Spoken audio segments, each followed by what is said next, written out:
سامعین، welcome to my channel voice of Mona. ہماری آج کی سٹوری کا نام ہے بدلتی تقدیر۔ وہ ایک طوائف تھی، پولیس کی ریڈ پڑی اور وہ اس چکر میں تھانے پہنچ گئی۔ بے انتہا خوبصورت تھی، نظر ہی نہیں ہٹتی تھی۔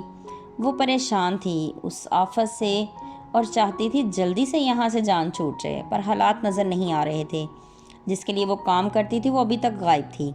وہاں حسنات اوان اپنے کسی مسئلے کے لیے آیا تھا۔ اس کی نظر اس پہ پڑی تو اس نے اس کے متعلق پوچھا۔ پھر وہ امیر انسان تھا، اس کے لیے کچھ مشکل نہیں تھا۔ اس نے اس سے بات کی، کون ہو آپ اور نام کیا ہے آپ کا؟ اس نے بتایا، میرا نام ہینا ہے۔ پھر وہ چلا گیا۔ پھر کچھ وقت کے بعد ہینا کو کوئی لے گیا۔ ایس ایچ او کے روم میں حسنات بیٹھا تھا۔ ساری کاغذی کارروائی کلیئر کر کے حسنات اسے لے کر چل دیا۔ وہ بھی خاموشی سے اس کے اشارے پر اس کے پیچھے چل دی۔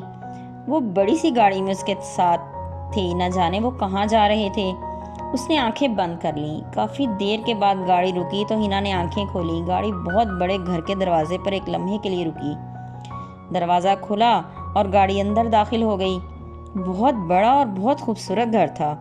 وہ حسنات کے پیچھے چل دی۔ حسنات اندر داخل ہوا۔ اس نے ایک نوکرانی کو کہا، انہیں کمرے میں لے جاؤ۔ حسنات نے ہینا سے کہا، آپ جائیں، نہا کر فریش ہو جائیں اور آرام کر لیں، میں صبح آپ سے ملوں گا۔ آپ پریشان مت ہو، آپ یہاں محفوظ ہیں اور اطمینان سے رہیے۔ وہ چل دی۔ نوکرانی اسے کمرے میں چھوڑ گئی۔ اس نے بول دیا، آپ نہا کر کپڑے بدل لو، اندر کپڑے ہیں، آپ دیکھ لو۔ وہ کمرے میں داخل ہوئی۔ کمرہ بہت خوبصورت تھا۔ سائڈ ٹیبل پر حسنات کے ساتھ کسی لڑکی کی تصویر تھی اور ہینا سے کافی ملتی جلتی تھی۔ اس نے الماری میں سے ایک سوٹ لیا اور نہانے چلی گئی۔ نہا کر آئی تو کھانا میز پر پڑا تھا۔ اس نے کھانا کھایا اور لیٹ گئی۔ اسے نیند آنے لگی۔ وہ پرسکون تھی، جیسے جلدی ہی اس کی آنکھ لگ گئی۔ صبح بہت سویرے اس کی آنکھ کھلی۔ اس نے اٹھ کر نماز پڑھی، رب کا شکر ادا کیا۔ وہ محفوظ تھی اور وہ رو رہی تھی اور یہ آنسو خوشی کے تھے۔ زندگی میں پہلی بار اسے پرسکون وقت ملا تھا۔ وہ اٹھی اور پھر لیٹ گئی۔